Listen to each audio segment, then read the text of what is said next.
রাহমাতুল্লাহি ওয়া বারাকাতুহু। আপনারা সকলে কেমন আছেন? আলহামদুলিল্লাহ। শফিপুর লস্কর চলা এলাকাবাসীর যেরকম আওয়াজের ভূমিকা ছিল সেরকমটা মনে হচ্ছে না। আমরা তো সেই জাতি যে জাতি বিভিন্ন সময় বাতিলের মোকাবেলা আমরা করেছি। আমরা তো সেই জাতি যে জাতি বিভিন্ন সময় দিন ইসলাম কায়েম করার জন্য একামতে দ্বীনের আন্দোলনে বিভিন্ন মাঠে ময়দানে আমরা শ্রম দিয়েছি, ঘাম দিয়েছি, অর্থ দিয়েছি, রক্ত দিয়েছি। ঠিক না বেঠিক? ঠিক আসতে না জোরে? আজকের মাহফিলে যুবকের সংখ্যা বেশি না বৃদ্ধদের সংখ্যা বেশি? দেখি মুরব্বীরা একটা হাত তোলেন তো। লিল্লাহি তাকবীর। আচ্ছা, হাত নামান। যুবক ভাইরা হাত তোলো। লিল্লাহি তাকবীর। যুবকদের সাথে মুরব্বীরা হাত তুলছে। ব্যাপার কি? এখনো কি যুবকের ভাব আছে নাকি? হ্যাঁ, দেখি শুধুমাত্র যুবকরা, মুরব্বীরা না, যুবকরা হাত তোলো। লিল্লাহি তাকবীর। একটু দাঁড়ায় যাও আল্লাহকে খুশি করার জন্য। কাকে? আল্লাহকে খুশি করার জন্য। সামনের দিকে এগিয়ে আসতে হবে। সামনের দিকে একটু আগায় আসো ইনশাআল্লাহ। যার যে জায়গা আছে সামনের দিকে একটু আগায় আসতে হবে। বসেন বসেন ইনশাআল্লাহ। ঈমানের হালাতে আমলের নিয়তে আল্লাহ পাক রব্বুল আলামিনকে খুশি করার জন্য কোরআন এবং হাদিস ভিত্তিক কিছু কথা বলা এবং শ্রবণ করার তৌফিক আল্লাহ পাক রব্বুল আলামিন আপনাকে আমাকে দান করুন। জোরে বলুন আমিন। আজকের মাহফিলে যতটুকু সময় আলোচনা হবে, থাকবেন না ভাগবেন? থাকবেন না ভাগবেন? কারা কারা ভাগবেন একটু হাত তুলে দেখান। এখানে তাল ঠিক হয় না। এই তাল ঠিক না হলে তো হবে না। আগে তাল ঠিক করতে হবে। আমি কি বলতে চাচ্ছি, আপনি কি শুনতে চাচ্ছেন, এটা বুঝতে হবে আগে। ডাক্তার সাহেবের কাছে রোগী গিয়েছে, যাওয়ার পরে বলতে ডাক্তার সাহেব পায়ে ব্যথা পেয়েছি, ঔষধ দেন। ডাক্তার সাহেব লম্বা একটা মলম দিয়ে দিয়েছে, বলছে এটা মালিশ করবেন যেখানে ব্যথা লেগেছে। 3 সপ্তাহ মালিশ করার পরে কোনো ব্যথা কমে না। ডাক্তার সাহেবের কাছে গিয়ে বলছে, ডাক্তার সাহেব 500 টাকা দিয়ে হসপিটালে গিয়ে আপনার স্লিপ নিয়ে ভিজিট দিয়ে আপনাকে ডাক্তার দেখাইলাম, আপনি চিকিৎসা করলেন, মলম দিলেন, ওই কোনো ভালো হইল না। ডাক্তার সাহেব বলে উঁচা করবে। কি উঁচা করবো? কাপড় উঁচা করেন। যেখানে ব্যথা লেগেছে ওইখানে আমি একটু দেখি। হাঁটুতে যখন কাপড় উঁচা করলো, এরপরে লক্ষ্য করে দেখতেছে যে মলমের কোনো আকৃতি সেখানে নাই। কি ব্যাপার, মলম মাখেন নাই, লাগান নাই? বলে মলম তো লাগিয়েছে, আপনি বলেছেন যেইখানে ব্যথা লেগেছে সেইখানে লাগাবেন। আমি যে বলের সাথে ধাক্কা খেয়ে ব্যথা পেয়েছিলাম, ব্যথা লেগেছিল, ওইখানে মলম লাগায় সব ফিনিশ করে ফেলছে। আজকে আমরা বলতে চাই কি, ডাক্তার সাহেব যেমন করে বুঝিয়েছেন আর রোগী যেরকম বুঝেছেন ওই রকম বুঝ আজকে বুঝলে হবে না। কারণ হইল আমাদের মাতৃভূমি, জন্মভূমিতে 5 তারিখের আগে একরকম সিস্টেম ছিল, 5 তারিখের পরে সিস্টেমটা পরিপূর্ণ পরিবর্তন হয়ে গেছে। কথা বলেন ঠিক না?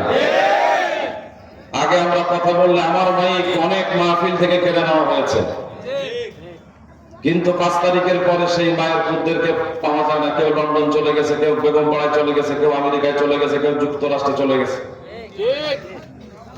কেউ কানাডায় চলে গেছে। আজকে তাদের খুঁজে পাওয়া যাচ্ছে না। সম্মানিত হাজিরিন, ওয়া মাকারু ওয়া মাকারাল্লাহু ওয়াল্লাহু খায়রুল মাকিরিন। আল্লাহ পাক রব্বুল আলামিন সম্মান দেওয়ার মালিক, ইজ্জত দেওয়ার মালিক। কথা বল ঠিক না বেঠিক? আল্লাহ যদি কাউকে ইজ্জত দিতে চায় আর পৃথিবীর সকল মানুষ যদি তাকে অপমান করতে চায়, সম্ভব না। এই বাংলার জমিনে কত মানুষ উত্থান হয়েছে, কত মানুষের পতন হয়েছে, আমরা অল্প জীবনে দেখতে পেয়েছি।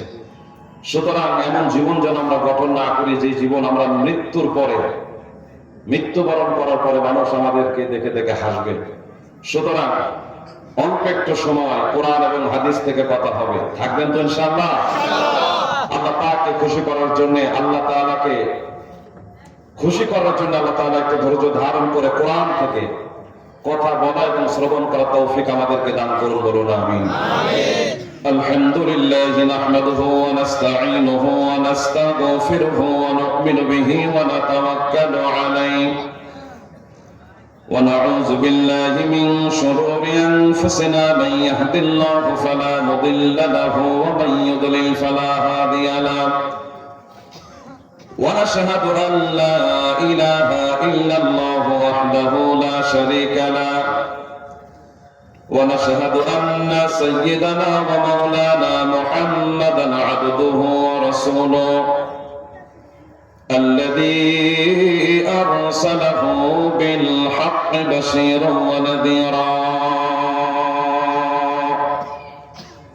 وداعيا إلى الله بإذنه سراجا وقمرا منيرا সকলে আওয়াজ করে আমার সাথে পড়েন আউযু বিল্লাহি মিনাশ শাইতানির রাজীম বিসমিল্লাহির রাহমানির রহিম ওয়াত্তাকুল্লাহা ওয়াজতানিবুত وقال تعالى إن الله وملائكته يصلون على النبي يا أيها الذين آمنوا صلوا عليه وسلموا تسليما اللهم صل على محمد وعلى آل محمد كما صليت على إبراهيم وعلى آل إبراهيم إنك حميد مجيد شكل زبان كل قرن اللهم بارك على محمد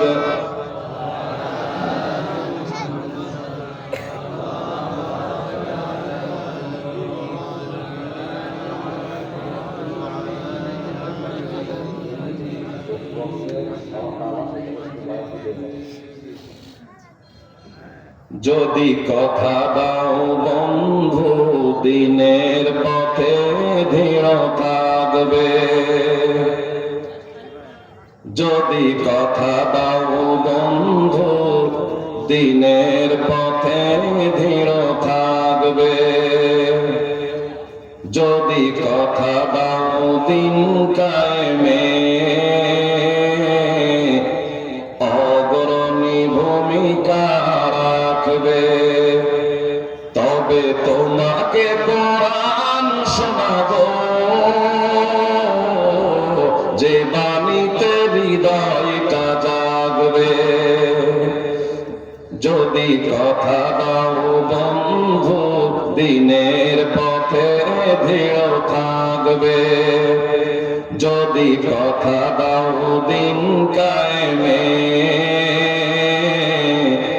অগ্রণী ভূমিকা রাখবে তবে তোমাকে কোরআন শোনাবো যে বাণীতে হৃদয়টা জাগবে তবে তোমাকে কোরআন শোনাবো যে বাণীতে হৃদয়টা জাগবে আমার বয়ানে যদি তোমার প্রাণে ইমানি দীপ্তি ছড়ায় আমার সুরে যদি সবার মনে জিহাদি প্রেরণা যোগায় তাহলে আমার কণ্ঠ আন্দোলনের কাছে লাগবে যদি কথা দাও বন্ধু দিনের পথে দৃঢ় থাকবে যদি কথা দাও দিন কায়েমে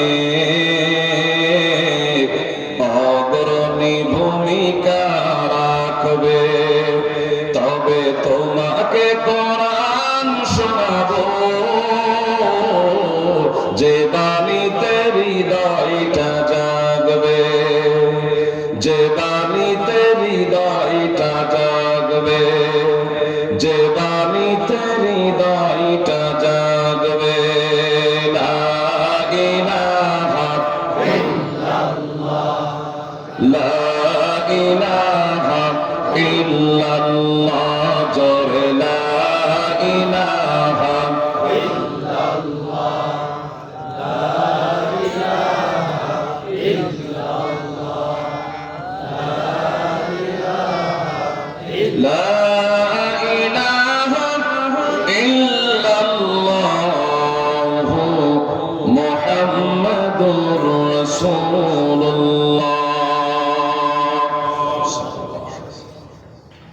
অগণিত নিয়ামতের শুকরিয়ার সিজদা জ্ঞাপন করছি।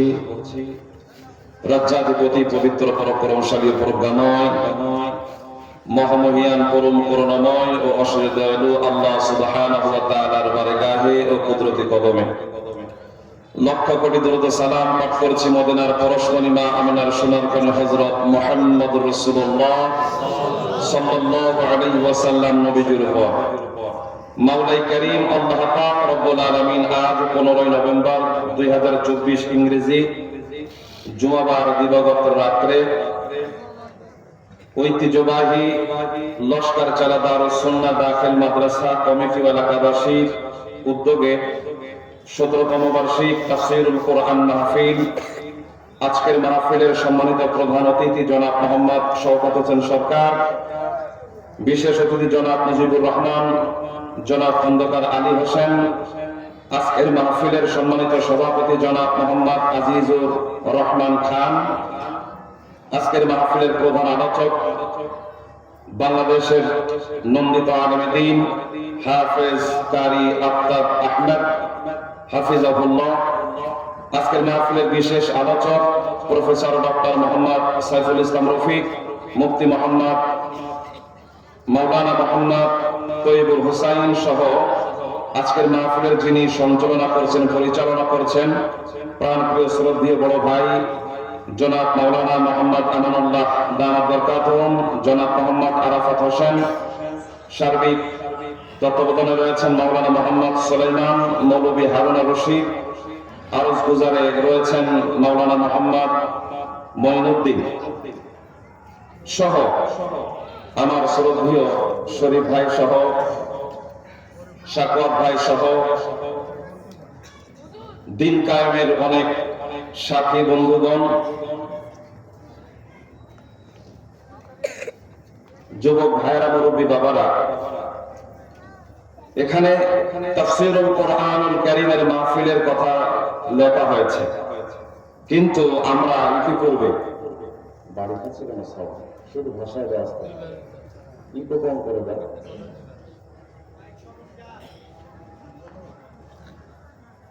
আমরা এর আগে এমন একটা পরিবেশ দেখেছি যে মাহফিল গুলার সভাপতির হয় মোষ লম্বা, তার হয় ভুড়ি মোটা। কি বলেন, ঠিক কিনা? হয় ভুড়ি বড়, তা না হয় মোষ বড়। আলোচকরা যখন কোরআনুল কারীম থেকে তাফসীর করতো এইরকম বড় জায়গায় কোনটা ভুল ধরা যায়, মাইক কেড়ে নিত। তবে আজকে আমরা যে কোরআনুল কারীম থেকে তেলাওয়াত করব এবং কথা বলার চেষ্টা করব, এই কিতাবের নাম হচ্ছে কোরআন। সেটি অনেক কোরআন, মানলে বড় সম্মান, না মানলে বেঈমান। যার সিনার ভিতরে কোরআন সে জান্নাতের মেহমান। কথা বলেন, ঠিক কিনা? ফুলের মধ্যে থাকলে মধু ভ্রমর যেমন আসে, কোরআনের জ্ঞান থাকলে পরে সকলেই ভালোবাসে। বাংলাদেশে জননন্দিত জনপ্রিয় একজন আলোচক ছিলেন, একজন বক্তা ছিলেন, যিনি তার জীবনের 50 থেকে 61টি বছর কোরআন খুলে খুলে তাফসীর করেছেন। সেই কোরআনের পাখিকে রাজাকারের দোহাই দিয়ে দীর্ঘ 13টি বছর কারাগারের ভিতরে আটকে রেখে চিকিৎসার নামে তাকে দুনিয়া থেকে বিদায় করে দেওয়া হয়েছে। আমরা আজকে এই লস্কর চালা দারুস সুন্নাহ দাখিল মাদ্রাসার পক্ষ থেকে এবং তাওহীদি জনতা আমরা ঐক্যমত গ্রহণ করে এই বাণী তাদেরকে শুনিয়ে দিতে চাই। আপনারা আমাদের নেতা কর্মীদেরকে যেরকম ভাবে যুদ্ধ অপরাধের দোহাই দিয়ে রাজনীতির প্রতিহিংসা করে জননন্দিত মুফাসসিরে কোরআনকে এই বাংলার জমিন থেকে বিদায় করে দিয়েছেন, আপনারা সাক্ষী থাকেন, আপনারা তৈরি থাকেন, আপনারা প্রস্তুত থাকেন। এই বাংলার জমিনে আপনারা যেখানেই পালান না কেন সেখান থেকে ধরে এনে বাংলার জমিনে আপনাদের বিচার করা হবে। কথা বলেন ঠিক কিনা? নারায়ে তাকবীর, নারায়ে তাকবীর, ইসলামের শত্রুরা হুঁশিয়ার। আপনাদের ভারত, আপনাদের আমেরিকা যদি আপনাদেরকে বাঁচাতে পারে তাহলে বাঁচবেন, আর যদি বাঁচাতে না পারে, আমাদের নেতা কর্মীদেরকে ধরে ধরে ফাঁসি দিয়েছেন কয়জন? অল্প কিছু। হেফাজতের ময়দানে আলেম তলবাদেরকে মেরেছেন, পিলখানায় হত্যা করেছেন। কথাগুলো ভুলে যাবেন না। শফিপুর কেন্দ্র মসজিদে বয়ানের সময় আমাদের বয়ান বন্ধ করে দিয়েছেন। আজকে বলতে চাই, সেই রাজাকারের বাচ্চারা আপনারা কোথায় আছেন? দেখেন কোরআনের পাখিরা কেমন করে কোরআনের জন্য পাগল হয়ে আছে। বলে খেলা হবে, খেলা হবে, খেলা কোথায় আওয়ামী লীগ, কোথায় কাদের কাকা, কোথায় গেল ওই জালিমের গরম গরম কথা? কোথায় আওয়ামী লীগ, কোথায় কাদের কাকা, কোথায় গেল ওই জালিমের গরম গরম কথা? খেলা হবে, খেলা হবে, খেলা হবে বলে কাকা গেল পালাইয়া।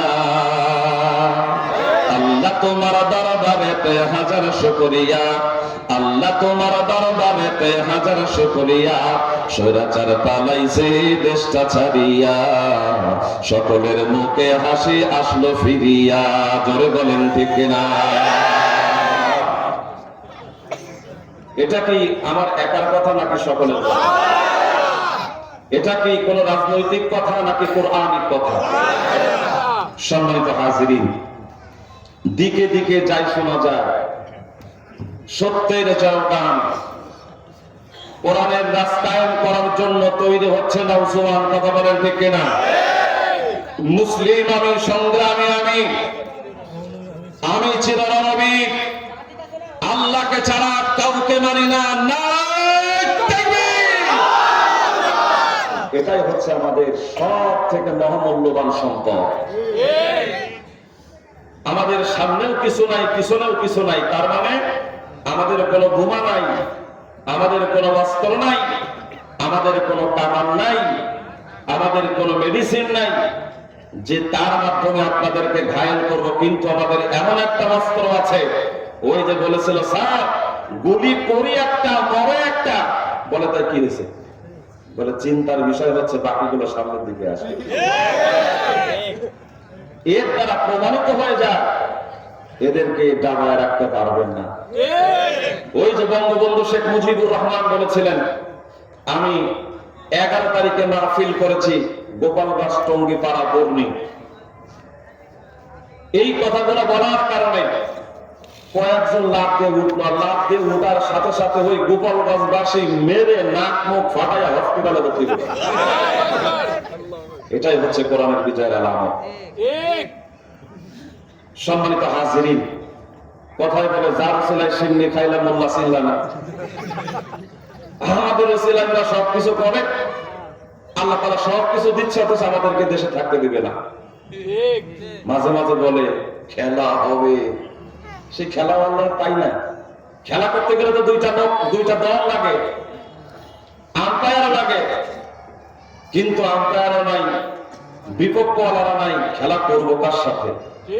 তবে হ্যাঁ, একটা কথা সত্য, এই পৃথিবীতে যারা কোরআনের সাথে খেলতে এসেছে জ্বলে পড়ে সরকার হয়ে গেছে, কোরআনের সাথে খেলা করে কোনো জালেম টিকতে পারে নাই, একাত্মবাদের সাথে খেলা করে কোনো জালেম টিকতে পারে নাই, ফিরআউন টিকতে পারে নাই, হামান টিকতে পারে নাই, নমরুদ টিকতে পারে নাই, সাদ্দাত টিকতে পারে নাই, হাসিনাও টিকতে পারে নাই, বর্তমানে টিকতে পারবে না, ভবিষ্যতেও থাকতে পারবে না।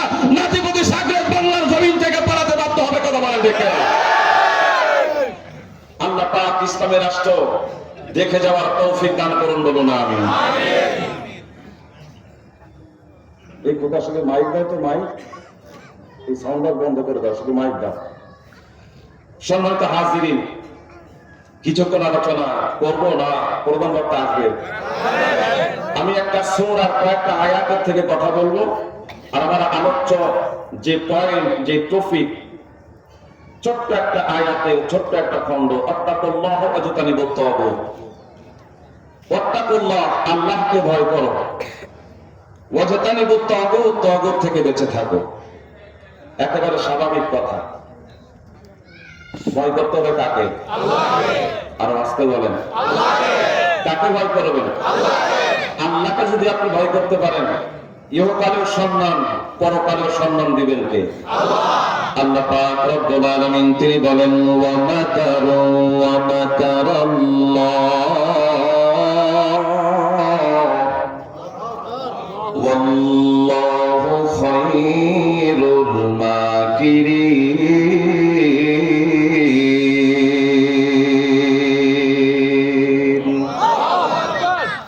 এমন একটা সান্ত্বনামূলক উৎকৃষ্ট বাণী মহান মালিক গোলামের জন্য দিয়ে দিয়েছেন। হে গোলাম, তোমার উপরে নির্যাতন হবে, তোমার উপরে জুলুম হবে, তোমার উপরে রিমান্ডের পর রিমান্ড দেওয়া হবে তোমাকে।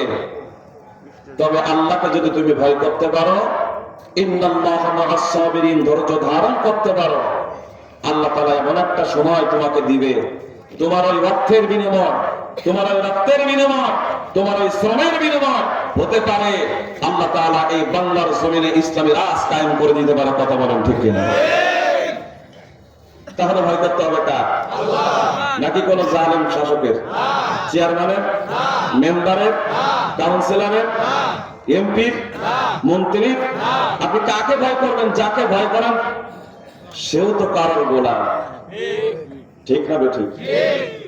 ওয়াত্তাকুল্লাহ, আল্লাহকে ভয় করো, ওয়াজতানিবুত তাগুত, তাগুত থেকে বেঁচে থাকো। তাগুত কি জিনিস ছোট্ট করে বলে দেই, এবং এরপরে আমার আলোচনার ভিতরে আমি চলে যাব। তাগুত হচ্ছে, তাকে বোঝানো হয়, ওহাকে বলে নিজে তো মানেই না, বরং যারা মানে তাদেরকে আমল করার ভিতরে বাধা প্রদান করে। সম্মানিত হাজিরিন, সর্বপ্রথম আমরা যে শব্দটা বয়ান শুনবো এবং বয়ান করব, এবং এখান থেকে আমাদের জ্ঞান নেওয়ার চেষ্টা করতে হবে। ওয়াত্তাকুল্লাহ, আল্লাহকে ভয় করো। এখন আল্লাহকে কোথায় পাওয়া যাবে, আল্লাহর পরিচয় কি, এটা আমাদের সর্বপ্রথম জানতে হবে। আল্লাহ সুবহানাহু ওয়া তাআলা সূরা আনআমের ৭৪, ৭৫, ৭৭ এরকম ভাবে ৮১ নম্বর আয়াত পর্যন্ত তিনি আল্লাহর বরত্ব এবং আল্লাহকে কেমন করে চিনতে হবে সেই বিষয়গুলো তিনি আলোচনা করেছেন। সুবহানাল্লাহ বলেন। আল্লাহ পাক রব্বুল আলামিন তিনি বলেন, وَإِذْ قَالَ إِبْرَاهِيمُ لِأَبِيهِ آزَرَ أَتَتَّخِذُ أَصْنَامًا آلِهَةً إِنِّي أَرَاكَ وَقَوْمَكَ فِي ضَلَالٍ مُبِينٍ।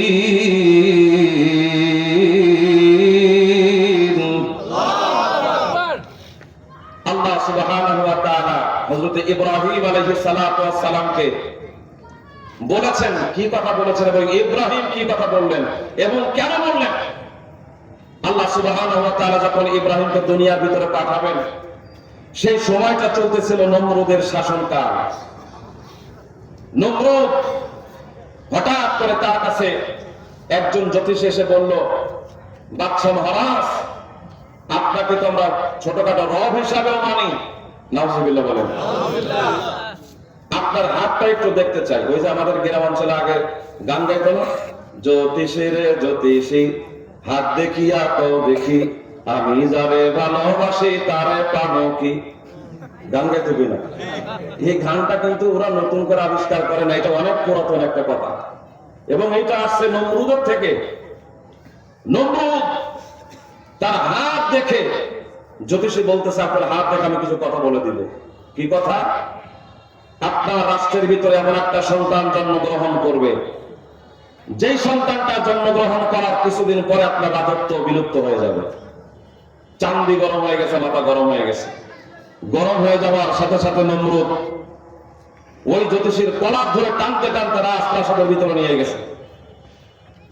জ্যোতিষী বলতেছেন, বাদশাহ আমি তো আপনাকে উপকার করার জন্য বললাম, নিমুদ্দানে নিমুখ হারামি না, কোন নুন খেয়ে নুনের বাটি ভাঙতে নাই।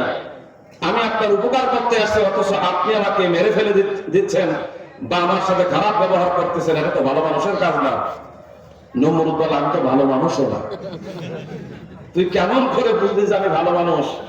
ভালো মানুষ যদি হইতাম এই স্বৈরাচারী করে আলেমদেরকে মেরে পিলখানায় হত্যা করে প্রয়োজনে সব রক্তে একেবারে রাঙ্গা করে দাও, তারপরে আবার প্রধানমন্ত্রিত্ব দরকার। আমি কেমন ভালো মানুষ তুমি জানো না? যে আপন বোন, সে আপন বোন যুবকদেরকে নিয়ে যুব লীগ তৈরি করেছিল, আর সে আপন বোনকে ফেলে দিতে আমি দ্বিধাবোধ করি নাই। আমি হইলাম সেরকম নেত্রী। সম্মানিত হাজিরিন, শুধু সুর শুনলে হবে না, আর শুধু বসে হাসলে হবে না, আর বসে শুধুমাত্র তাকবীর দিলে হবে না। আলোচনা থেকে গভীর চিন্তা এবং গবেষণামূলক আলোচনা শুনে সেইটা বাস্তব জীবনে প্রয়োগ করতে যদি আমরা পারি, তাহলে তাফসীরুল কোরআন মাহফিলের সার্থক হবে। কথা বলে ঠিক কিনা?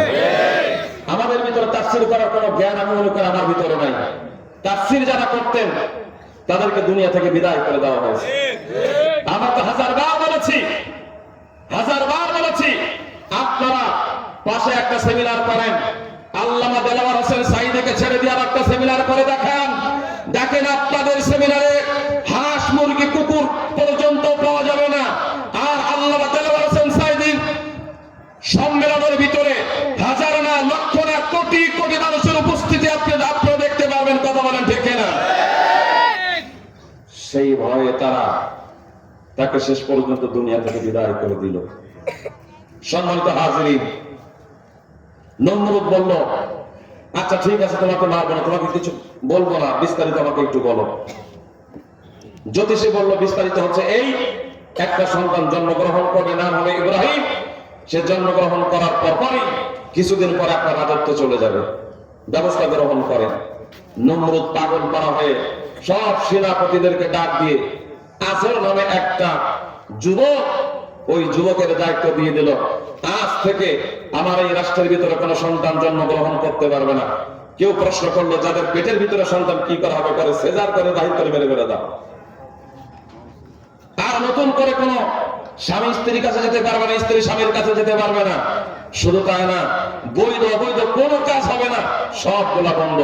সম্মানিত হাজিরিন, দায়িত্ব দিয়ে দিল আজরের কাছে। আজর হইল ওই দায়িত্বের কুণ্ঠল্য আইনের, জন্মবিরতিকরণের আইনের তিনি হচ্ছেন প্রেসিডেন্ট এবং তিনি হচ্ছেন মন্ত্রী। তিনার কাছে দায়িত্ব দেওয়া হলো দিনের বেলা। রাতের বেলায় মনের ভুলি উনি ওনার স্ত্রীর সাথে থাকলেন। সেই থাকার মাধ্যমে আল্লাহ পাক রব্বুল আলামিন হযরত ইব্রাহিম খলিলুল্লাহকে তার মায়ের পেটের ভিতরে আল্লাহ তাআলা দান করে দিয়েছেন। বলেন সুবহানাল্লাহ। ইজ্জত দেওয়ার মালিক কে? আল্লাহ। আল্লাহ পাক রব্বুল আলামিন যদি দুনিয়াতে কাউকে সম্মান দেয়, কোন ব্যক্তি তাকে অপমান করতে পারবে না। হাজার হাজার নারীকে ধর্ষণকারী, যুদ্ধ অপরাধী তিনি যখন মারা গেলেন, আমরা সব বোটবাজার একটা অফিসের ভিতরে ছিলাম। বাংলাদেশের শ্রেষ্ঠ শ্রেষ্ঠ কিছু বক্তা একাত্রিত হয়ে সেই ঘরের ভিতরে আমরা একটু আনন্দ ফুর্তি করতেছিলাম, নাস্তা করতেছিলাম। হঠাৎ করে যমুনা টেলিভিশনের একটা আমরা খবর পেলাম, আল্লামা দুনিয়া থেকে বিদায় নিয়ে চলে গেছেন। তার জানাজাটা ঢাকার শহরে হতে দিল না। তার প্রাণপ্রিয়, আমার প্রাণপ্রিয় জেলা খুলনা জেলার সিদ্দিকিয়া মাদ্রাসা, যে সিদ্দিকিয়া মাদ্রাসার জন্য জীবনে সর্বোচ্চ টাকা পয়সাগুলো উনি খরচ করে ফেলেছেন, সেখানে কবর হওয়ার কথা সেখানেও তারা করতে দিল না। সেই পিরোজপুরে কবর দিয়েছে, সেইখানেও এত প্রচুর পরিমাণে জানাজার নামাজ বাংলাদেশের মানুষ চোখের পানি ছেড়ে ছেড়ে জানাজার নামাজ গুলো পড়েছে। বাংলাদেশে এমন কোন ইতিহাস নাই অন্য কারোর জানাজার নামাজ এমন করে পড়েছে। আর একজন মানুষের জানাজার নামাজে মানুষ প্রচুর পরিমাণে অংশগ্রহণ করেছিলেন। জাতির শ্রেষ্ঠ রাহবার ছিলেন আল্লামা শাহ আহমদ শফি রাহমাতুল্লাহি আলাইহি। কথা বলেন ঠিক কিনা? সম্মানিত হাজিরিন, তাকেও ছাড় দেয় নাই তেতুল হুজুর। তেতুল হুজুর, ওদের বাক শক্তিটা, ওদের চিন্তাধারাটা সবসময় এত নিকৃষ্টতম। যদি ওইটাকে পরীক্ষা করা হইতো তা হাজার বছর পরীক্ষা করতে করতে করতে করতে দেখা যাইতো যে শেষ পর্যন্ত ওই পরীক্ষার কারণে তারাই ফাঁসির উপযুক্ত হয়ে যেত। কথা বলেন ঠিক কিনা? নমরুদ বলে দিল স্পষ্ট ভাবে কুণ্ঠল আইন। আজর তার স্ত্রীর সাথে মিলিত হওয়ার পরে সন্তান পেটের ভিতরে চলে আসা অনেক লম্বা কথা, আমি সেদিকে যাব না। ইব্রাহিম আলাইহিস সালাতু ওয়াস সালাম দুনিয়ার পরে আসলেন, যুবকী হালাতে হয়ে গেলেন। বাবা আজর নিজে হাতে মূর্তি বানাইতেন। মূর্তি বানানো এইটা হালাল না হারাম? জোরে বলেন, জোরে বলতেন হালাল না হারাম? এই যে আনসার বিডিবি একাডেমিতে একটা মূর্তি ছিল না, মানুষের স্লোগান দেখেছি, কল্লা ধৈরা মারোটান বঙ্গবন্ধু খান খান। কি সম্মান! এই 15 থেকে 16 বছর রাস্তাঘাট করে এত কিছু করে কি সম্মান আপনি অর্জন করলেন? আপনার কারণে আপনার বাবা অপমানিত হয়, আপনার কারণে আপনার বাবার কল্লাও পড়ে যায়। এমন জীবন আমরা গঠন করতে চাই না, যেই জীবন গঠন করার পরে যেই সময় আমি অতিক্রম করব, ওইখান থেকে চলে যাওয়ার পরে আমার মানুষ আমাকে গালি দিবে। বরং এমন জীবন গঠন করব, আমি চলে যাওয়ার পরে অন্তত মানুষ আমার জন্য দোয়া করবে, মানুষ আমাকে স্মরণ করবে। সেই স্মরণ করাটা ভালো স্মরণ হবে। কথা বলেন ঠিক কিনা? কিন্তু আপনার জীবনে কি হয়ে গেল? ইব্রাহিম নবী হন নাই, এখনো পর্যন্ত তিনি নবী হন নাই। বাবা যখন মূর্তি বেচার জন্য বাজারে পাঠিয়ে দিয়েছে, মাথায় টেনশন। যে মূর্তিগুলো নিজে হাতে বানানো হয় সেই মূর্তি কখনো রব হতে পারে না, ঠিক না বেঠিক? সেই মূর্তি কখনো প্রভু হতে পারে না, সেই মূর্তি কোনোদিন মালিক হতে পারে না। বাজারে অল্প কিছু বিক্রি হলো, আসার পথে রাগ করে ভেঙে ফেলে দিল। এই ভাঙ্গা নিয়ে বাবার সাথে তর্ক হয়ে গেল। ইব্রাহিম আলাইহিস সালাতু ওয়াস সালাম তার বাবাকে জিজ্ঞাসা করছে, বাবা আপনি কি এই মূর্তিকে উপাসনা করেন? সেই কথাটা কোরআনুল কারীমের ভিতরে আছে, সূরা আনআমের 74 নম্বর আয়াত। সূরাটার নাম কি? আবার বলেন কি নাম? কত নম্বর আয়াত? কালকে সকালে বলবে, জিজ্ঞাসা করবে দোকানে বসে বসে, সাবেক প্রতিষ্ঠা মনে চমৎকার বয়ান করছে। আর একজন বলবে কি বয়ান করছে, বলে তা তো বলতে পারে। এইরকম করলে হবে না। যেহেতু মাদ্রাসার গুরুত্বপূর্ণ একটি সময়, এই সময় আমরা আলোচনা শুনবো এবং যেই কথাগুলো শুনবো ওই কথাগুলো যেন মনে রাখতে পারি, তৌফিক দান করবেন কে? আরো জোরে আওয়াজ করে বলেন কে? আরো জোরে আওয়াজ করে বলেন কে? আল্লাহ পাক রব্বুল আলামিন তিনি বলেন, ওয়া ইদ ক্বালা ইব্রাহিমু লিআবিহি আযারা। আর স্মরণ করো, ইব্রাহিম আলাইহিস সালাতু ওয়াস সালাম যখন তার পিতা আজরকে বলেছিল, আপনি কি মূর্তিকে ইলাহ রূপে গ্রহণ করলেন নাকি? আতাত্তাখিযু আসনামান আলিহা। আসনাম শব্দের অর্থ হইল মূর্তি, আলিহা শব্দের অর্থ হইল ইলাহ। আপনি কি মূর্তিকে ইলাহ রূপে গ্রহণ করলেন নাকি? ইন্নী আরাকা ওয়া কওমাকা ফি যালালিম মুবিন। নিশ্চয়ই আমি মনে করতেছি, ইন্নী আরাকা আপনাকে, ওয়া কওমাকা এবং আপনার কওমকে স্পষ্ট ভ্রান্তির ভিতরে আমি লক্ষ্য করতেছি। ইব্রাহিম আলাইহিস সালাতু ওয়াস সালাম তিনি যখন আমল করে বললেন, বাবার মাথা গরম হয়ে গেল। আজরের সাথে তর্কতর্কি শুরু হয়ে গেল। আজর বলতেছে, ইব্রাহিম যেই মূর্তিটাকে আমি নিজে হাতে বানাইলাম, যেই মূর্তির এতদিন উপাসনা করলাম, যেই মূর্তির এতদিন প্রভু হিসাবে মেনে নিলাম, সেই মূর্তিকে যদি তুমি এরকম ভাবে অপমানিত করো, তাহলে তোমার সাথে কিন্তু আমার সম্পর্ক ভালো থাকবে না, তোমার সাথে কিন্তু সম্পর্ক খারাপ হয়ে যাবে। ইব্রাহিম আলাইহিস সালাতু ওয়াস সালাম তিনি বলেন, এ বাবা, তোমার সাথে যদি আমার সম্পর্ক খারাপ হয়ে যায়, তারপরেও আমি কোন মিথ্যাকে রব হিসাবে মেনে নিতে চাই না। ইব্রাহিম আলাইহিস সালাতু ওয়াস সালামের মাথার ভিতরে টেনশন, রবের কোথায় পাওয়া যাবে, রবের ঠিকানাটা কোথায়, রবের পরিচয়টা কোন জায়গায় পাওয়া যাবে। রাতের বেলা ঘুম হয় না। হযরত ইব্রাহিম আলাইহিস সালাতু ওয়াস সালাম রাতের বেলা ঘুম পড়েন না। আল্লাহ পাক রব্বুল আলামিন 75 নম্বর আয়াতের ভিতরে তিনি বলেন, ওয়া কাযালিকা নুরি ইব্রাহিম মালাকুতাস সামাওয়াতি ওয়াল আরদ ওয়া লিয়াকুনা মিনাল মুকিনিন।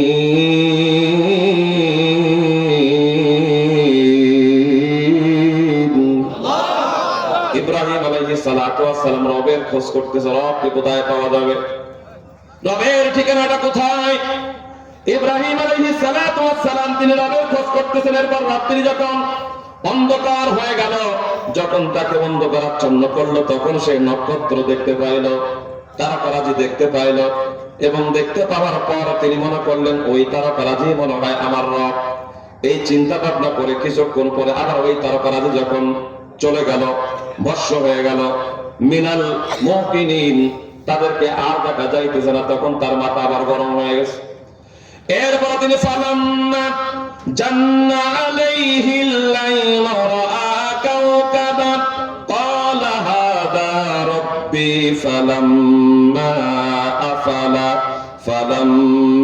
আফালা ক্বালা লা উহিব্বুল আফিলিন। আল্লাহ পাক রব্বুল আলামিন তিনি বলেন, এরপরে যখন হযরত ইব্রাহিম আলাইহিস সালাতু ওয়াস সালাম রাতকে অতিক্রম করে ফেললেন, দিন চলে আসলো, আকাশের দিকে তাকায় আছে, রবকে কোথায় পাওয়া যায়? আপনাদের খারাপ লাগতেছে না তো? না, রবকে কোথায় পাওয়া যায় এই কথা চিন্তা করে তিনি রবকে খুঁজতেছেন। আকাশে তিনি দেখতে পাইলেন চমৎকার ভাবে চন্দ্রকে দেখতে পাইলেন, সূর্যকে দেখতে পাইলেন। সূর্যের আলো এত প্রখর, এত প্রখর, এত কঠিন। চৈত্র মাসে আমাদের মুরব্বী একরাম যখন মাঠে ময়দানে কাজ করতে যায়, তখন ওই রোদের তাপে, সূর্যের তাপে তাদের চেহারা, পিঠটা একেবারে কালো হয়ে যায়। কথা বলেন ঠিক কিনা? মাগরিবের সময় আবার ওই সূর্য অস্ত চলে গেল। ইব্রাহিম আলাইহিস সালাতু ওয়াস সালাম তিনি বলেন, ফালাম্মা আফালা ক্বালা লা ইন লাম ইয়াহদিনি রাব্বি লা আকুনান্না মিনাল কওমিদ যালিমিন। ইব্রাহিম আলাইহিস সালাতু ওয়াস সালাম তিনি বলেন, ফালাম্মা রাআল কমরা তাসাগা ক্বালা হাযা রাব্বি। দিনের বেলা যখন চন্দ্র চলে গেল, রাতের বেলা আবার চাঁদ চলে আসলো, তিনি মনে করলেন চন্দ্র চলে গেছে, চাঁদ চলে আসে, তাহলে মনে হয় এই চাঁদই আমার রব। হাযা রাব্বি ক্বালা হাযা রাব্বি তিনি মনে করলেন, এবং তিনি বললেন মনে হয় এইটাই আমার রব। কিন্তু রাতের বেলা আবার যখন চাঁদ অস্তমিত হয়ে গেল, চাঁদ আবার চলে গেল, তিনি বললেন যেইটা অস্তমিত হয়ে যায়, লা আকুনান্না মিনাল কওমিজ জালিমিন, যেইটা অস্তমিত হয়ে যায়, যেইটা ভস্ম হয়ে যায়, সেইটা আমি পছন্দ করি না, আমি জালিমদের অন্তর্ভুক্ত হইতে চাই না। ইব্রাহিম আলাইহিস সালাতু ওয়াস সালাম পরপর তিনি চারটা জিনিসকে পরীক্ষা করলেন। এক নম্বর জিনিস হইল মূর্তি। যেই মূর্তিকে নিজে হাতে বানাইলো, আবার ওই মূর্তির ইবাদত করে তিনি পছন্দ করলেন না। এরপরে রবকে খুঁজতে গিয়া ইব্রাহিম আলাইহিস সালাতু ওয়াস সালাম তারকারাজির দিকে লক্ষ্য করলেন। তিনি তারকারাজি মনে করলেন এইটাই মনে হয় আমার রব। তারকারাজি যখন চলে গেল, আবার চলে আসলো সূর্য, সূর্য চলে গেল, আবার চলে আসলো চাঁদ। তাহলে কয়টা জিনিস হইল? আবার জোরে বলেন কয়টা? জোর হলো না, আরো জোরে বলেন কয়টা? চিরদিনেই দুনিয়ায় হয়েছে হায় কোরআনের জয়, যুগে যুগে দিনের কারণে, যুগে যুগে দিনের কারণে অনেকে জীবন দিতে হয়েছে, চিরদিনেই দুনিয়ায় হয়েছে হায় কোরআনের জয়। জোরে বলেন ঠিক কিনা? এইটা আমরা এমনি পাই নাই, আমরা তো ঈমান আনয়ন করি নাই, ঈমান পেয়েছি। ঈমান কি করেছি? ঈমান পেয়েছি। ঈমান আনয়ন করেছেন খাব্বাব, ওমর, আলী, উসমান। ঈমান আনয়ন করা কত কষ্টের, তাদের কাছে জিজ্ঞাসা করলে বোঝা যাবে। আমরা ঈমানের কষ্টের ব্যাপারে, ঈমানের পরীক্ষার ব্যাপারে আমরা বলতে পারবো না, কারণ ওনাদের মতন কষ্ট আমরা দুনিয়ার পরে, জমিনের পরে করি নাই। কথা বলেন ঠিক কিনা? ইব্রাহিম আলাইহিস সালাতু ওয়াস সালাম পরপর চারটা জিনিস পরীক্ষা করলেন এবং বললেন, পরপর আমি চারটা জিনিস লক্ষ্য করলাম, এবং চারটা জিনিস লক্ষ্য করার পর আমি চিন্তা করে দেখলাম এই চারটা জিনিসের একটাও আমার রব হওয়ার যোগ্য না। কারণ কিছুক্ষণ সময় থাকে, আবার কিছুক্ষণ সময় থাকে না, সেইটা কখনো রব হতে পারে না। জোরে বলেন ঠিক কিনা? ইব্রাহিম আলাইহিস সালাতু ওয়াস সালাম তিনি বললেন, ইন্নী ওয়াজ্জাহতু ওয়াজহিয়া লিল্লাযী ফাতারাস সামাওয়াতি ওয়াল আরদা হানিফাও ওয়া মা ওয়া মা আনা মিনাল মুশরিকিন।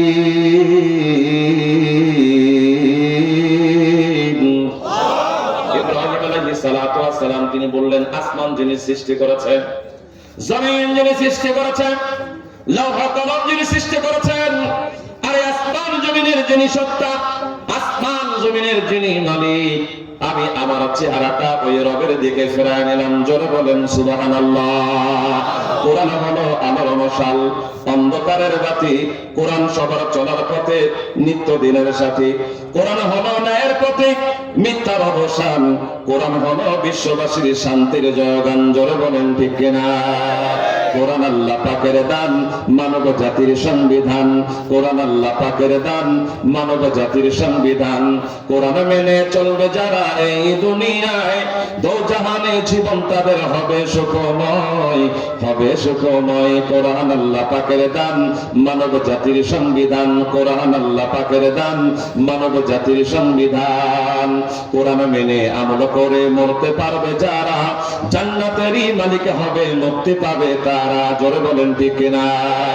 কোরআন মেনে আমল করে মরতে পারবে যারা, জান্নাতেরই মালিক হবে, মুক্তি পাবে তারা। ওরে কোরআনেরই জন্য যদি দিয়ে দাও প্রাণ, শহাদার কাতারে তাদের উঠে যাবে নাম। কোরআন আল্লাহ পাকের দান, মানব জাতির সংবিধান। কোরআন আল্লাহ পাকের দান, মানব জাতির সংবিধান। নারায়ে তাকবীর! এই কোরআন যদি আপনার ঘর থেকে রাষ্ট্র পর্যন্ত আপনি সেট করতে পারেন, রাতের গভীরে একজন আর একজনের কল্লা কেটে রাস্তার পরে ফেলে দিবে না। এই কোরআন যদি আপনি ঘর থেকে রাষ্ট্র পর্যন্ত যদি সেট করতে পারেন, ধর্ষণের নামে নারীরা অপমানিত হবে না। এই কোরআন যদি বাংলাদেশের প্রত্যেকটা জায়গায় আপনি সেট করতে পারেন, বাংলার জমিনে আর দ্বিতীয়বারের জন্য কোন স্বৈরাচারের জন্য হবে না। একটু জোরে আওয়াজ করে বলা যাবে না ঠিক কিনা? এই জন্য মুসলমান, হযরত ইব্রাহিম আলাইহিস সালাতু ওয়াস সালাম তিনি যেমন করে আল্লাহ পাক রব্বুল আলামিনকে চিনলেন এবং আল্লাহ পাক রব্বুল আলামিনের একাত্মবাদের পরিচয় তিনি যেমন ভাবে দিলেন, তার বাবার সামনে যখন এই কথাগুলো তিনি বললেন, আমি মূর্তির উপাসনা করতে পারি না, সে আমার রব না। তারকারাদের আমি উপাসনা করতে পারবো না, সে আমার রব না। চাঁদের উপাসনা করতে পারবো না, সে আমার রব না। সূর্যের উপাসনা করতে পারবো না, সে আমার রব না। আজরের মাথা গরম হয়ে গেছে, প্রভুর সাথে গিয়ে বিচার দিয়ে দিল নিজের সন্তানের ব্যাপারে। নমরুদ মহারাজ, ও বাদশা, আমার ঘরের সন্তান এইরকম ভাবে সে আমাদের রবকে মেনে নেয় না। এখনো পর্যন্ত এই জমিনের পরে এক শ্রেণীর মানুষ রয়েছে, যেই সমস্ত মানুষগুলা ওই আসমানের চাঁদকে তারা ঠাকুর মনে করে, আছে না নাই? সূর্যকে ঠাকুর মনে করে, আছে না নাই? গাছকে ঈশ্বর মনে করে, আছে না নাই? কথা বলেন না কেন? জোরে বলেন, আছে না নাই? গরুকে তারা ঠাকুর মনে করে, ঈশ্বর মনে করে। গরুর পেশাব খায় সিস্টেম করে, গরুর পেশাব খায়া মাথায় এত বুদ্ধি তোমার হয়েছে যে বাংলাদেশে আবার দ্বিতীয়বারের মতো তুমি তোমার বউকে পাঠাইয়া দিবা, শুধুমাত্র গোট লম্বা করবা, ভরি মোটা হবে, কিন্তু দ্বিতীয়বারের মতন তোমার প্রেমিকা বাংলার জমিনে আসতে পারবে না। কথা বলেন ঠিক কিনা? দ্বিতীয়বারের জন্য আর চান্স দেওয়া হবে না। ওইদিকে যখন ডোনাল্ড ট্রাম্প পাগলা যখন পাস করে গেছে, মানে কোন লেভেলের পাগল চিন্তা করে। আমেরিকার বুকে এতগুলো নির্বাচন হইলো, এরকম পাগলের মতন ওরা প্রধানমন্ত্রী আর পায় নাই। কি বলেন ঠিক কিনা? আপনাদের খারাপ লাগতেছে না তো? আলোচনা চলবে। এমন পাগল প্রধানমন্ত্রী তারা পায়নি। কিন্তু একটা জিনিস চিন্তা করার বিষয়, ওই যে কমলানা বাহলা, ওই বেদিরে এত প্রতিদ্বন্দ্বিতার পরেও ওই মহিলাকে তারা প্রধানমন্ত্রী বানায় নাই। কেন বানাইলো না? যেই দেশে নারী নেতৃত্ব স্লোগান করে, যেই দেশে নারী নেতৃত্ব করে পাগল হয়ে যায়, সেই দেশের মানুষরা নারীকে প্রধানমন্ত্রী হিসাবে তারা গ্রহণ করতে চায় না। অথচ সেই দেশের স্লোগান শুনে বাংলাদেশের মানুষ নারীর আঁচল ছাড়া আর কোনো কিছু দেখতে পায় না। আরে অনেক কিছু দেখছেন, ডান দিকে দেখছেন, বাম দিকে দেখছেন, জাসদ দেখছেন, বাসদ দেখছেন, আওয়ামী লীগ দেখছেন, আর একটা নাম নাই বললাম। একটা বারের জন্য ইসলামী একটা হুকুমত বাংলার জমিনে যদি কায়েম করতে পারেন, নাস্তিক বেঈমান মুক্ত বাংলার জমিন কায়েম করা সম্ভব। কথা বলেন ঠিক কিনা? একটা বারই একটু সিলটা মনের ভুলের দিকে মেরে দেন, একটাবার একটু চেষ্টা করেন, দেখেন কেমন করে সেই খলিফা ওমরের জিন্দেগি আবার চালু হয়ে যায়।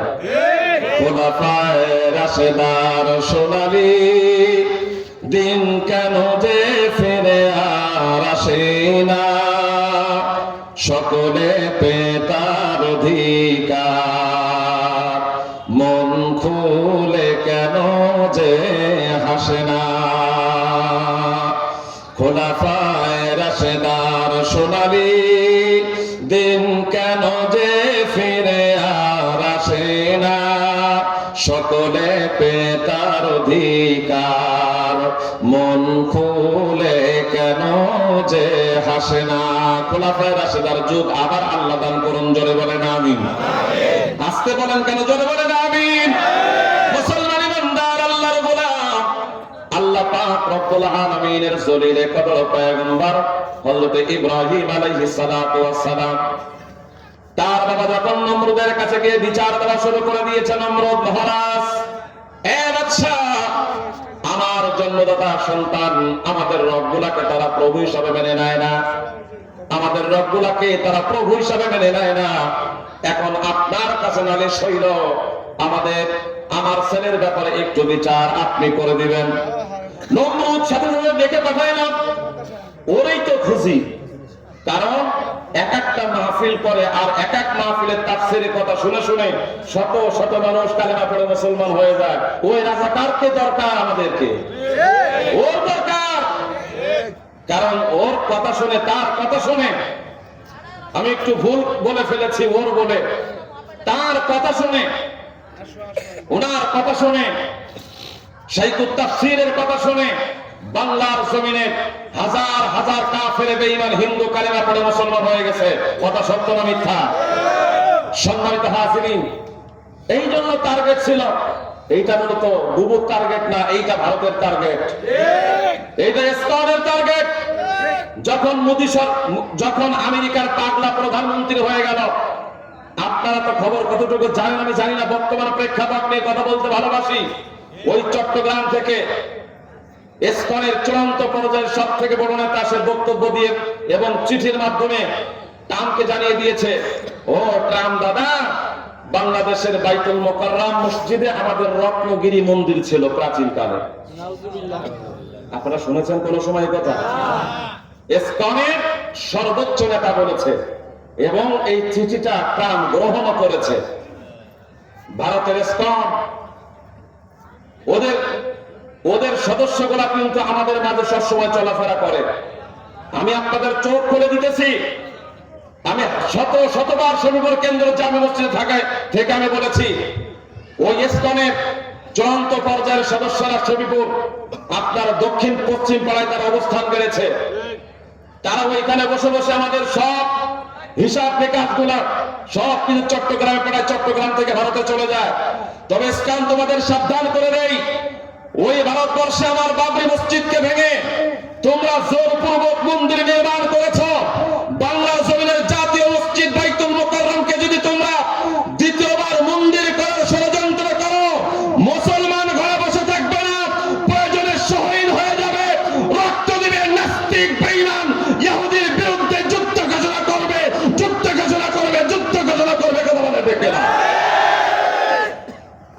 ছেড়ে দিবে না, পালিয়ে যাব না। আমরা পালিয়ে যাওয়ার লোক না, আমরা পালাই না। ওনার কথা আর আমাদের কথা এক না। কথা বলেন ঠিক কিনা? কারণ মুসলমান যেই কদম সামনে দেয়, মুসলমান ওই কদম পিছনে যাওয়ার কোন ইতিহাস মুসলমানের নেই। কথা বলেন ঠিক কিনা? আমরা যেই কদম সামনে দিয়েছি, বাঁচবো না মরবো, এটা টেনশন করার কোন সুযোগ আমাদের নাই। আছে? কোন টেনশন নাই। বাকে নিস্তান্দে নেই হয়, কোন চিন্তা নাই। মরলে শহীদ হবেন, হাসতে হাসতে জান্নাতে চলে যাবেন, আর বেঁচে থাকলে গাজী হবেন। আল্লাহ তাআলা দ্বীনের কাজ আপনার আমার মাধ্যমে আরো নেওয়ার তৌফিক দান করবে। সুতরাং চিন্তা করার কোন সুযোগ আমাদের আছে? কোন সুযোগ নাই। ধরে নিয়ে আসলো ইব্রাহিম আলাইহিস সালাতু ওয়াস সালামকে। ধরে নিয়ে আসার পরে সবকিছু বিস্তারিত শোনার পরে ইব্রাহিমকে বলা হলো, ইব্রাহিম, তাহলে কি তুমি আমাকে রব হিসাবে মানো না? বলেন না, এক সেকেন্ডের জন্য মানি না।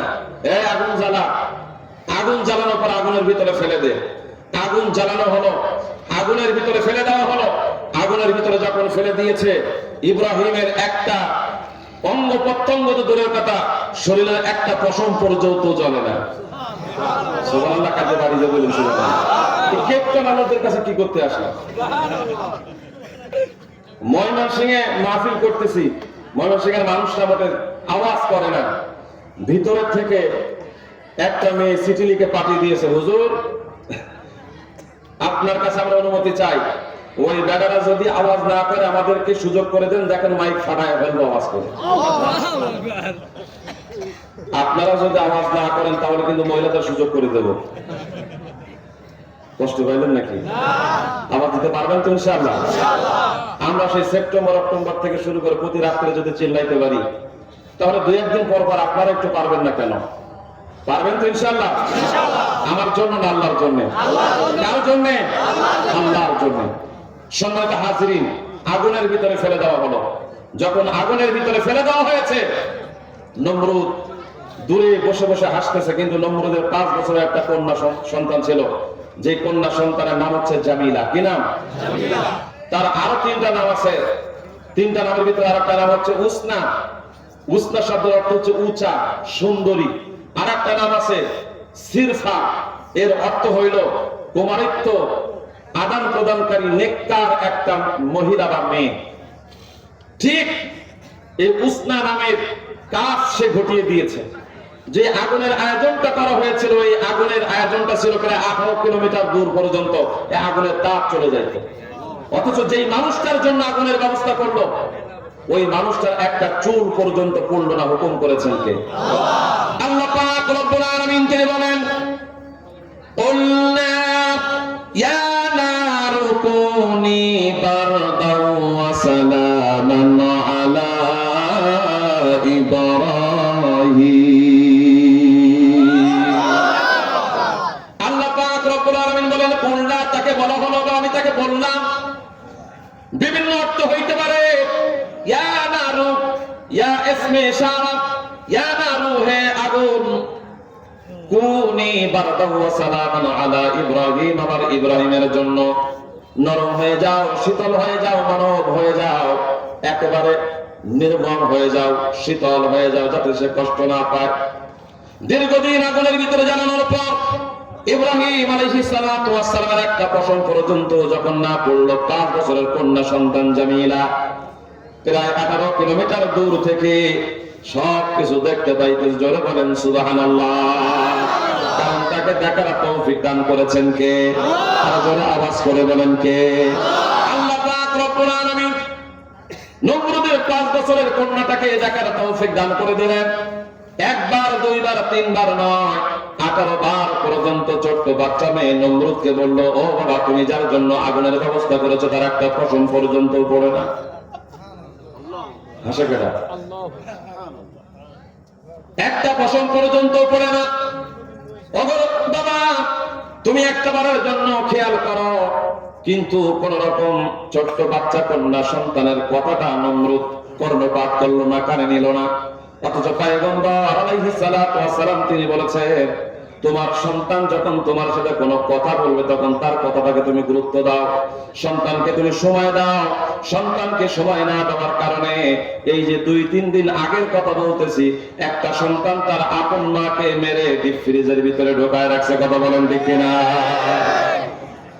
মুসলমান ইমানদার, সন্তানকে সময় না দেওয়ার কারণে ওই যে বাবা নগরীর আদেশ করেছিল, ঐশীর বাবা একজন পুলিশ ইন্সপেক্টর, একজন আলেমের হাতে হ্যান্ডকাপ দেওয়ার কারণে আল্লাহ পাক রব্বুল আলামিন তার সন্তানের মাধ্যমে পিতামাতাকে দুনিয়া থেকে বিদায় করে বিচার করে দিয়েছেন। কথা বলেন ঠিক কিনা? সুতরাং আলেমদের সাথে যারাই গাদ্দারি করবে, আল্লাহ পাক রব্বুল আলামিন তাদের শিকড় কেটে দিবেন। কথা বলেন ঠিক কিনা? কোরআনের সাথে যারা গাদ্দারি করবে তাদের শিকড় কেটে দিবেন কে? আল্লাহ পাক রব্বুল আলামিন। সম্মানিত মুসলমান ভাইরা আমার, লস্কর চারা দারুস সুন্নাহ দাখিল মাদ্রাসায় আজকের মাহফিল থেকে আমরা কিছু শিক্ষা নিয়ে যাব, যেই শিক্ষাটা আমাদের বাস্তব জীবনে আমরা প্রয়োগ যেন করতে পারি।